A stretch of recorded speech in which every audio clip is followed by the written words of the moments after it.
இன்றைக்கி மக்கானா மசாலா செய்கிறதுக்காக ஒரு கப்பு மக்கானாவை வெறும் வாண்டி அடுப்பில் வச்சு அடுப்பையும் மீடியம் ஃப்ளேம்லேயே வச்சுட்டு போட்டாச்சு. ஒரு கரண்டி மூலமாக நல்லா 4 கிராமும் வறுத்து எடுத்துக்கலாம். இதில் எண்ணெயோ நெய்யோ சேர்க்க தேவையில்லை. வெறும் மக்கானாவை இந்த மாதிரி வறுத்து எடுத்தாச்சு. இதை இந்த மாதிரி கலர் சேஞ்ச் ஆன பிறகு இதை ஒரு பிளேட்டில் போட்டு ஆற வச்சிடலாம். அதுக்கப்புறம் அதே வாணலியில் 1 டீஸ்பூன் அளவுக்கு நெய், இது மெல்ட் ஆன பிறகு அடுப்பை ஆஃப் பண்ணிவிட்டு கொஞ்சமாக தூள் உப்பு, கொஞ்சம் மஞ்சத்தூள், கொஞ்சம் தனி மிளகாய் தூள், இப்போ ஒரு கரண்டி மூலமாக நல்லா இந்த மசாலாவை கிண்டி விட்டுக்குங்க.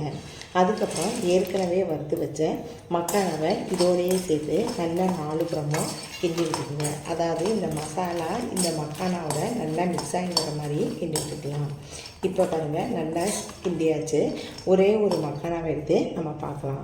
நல்லா மொறுமொறுப்பாக வந்திருக்கு. சூப்பரான சுவையான மக்கானா மசாலா ரெடி ஆயிடுச்சு. இதை நீங்களும் செஞ்சு பாருங்கள். தேங்க்ஸ் ஃபார் வாட்சிங்.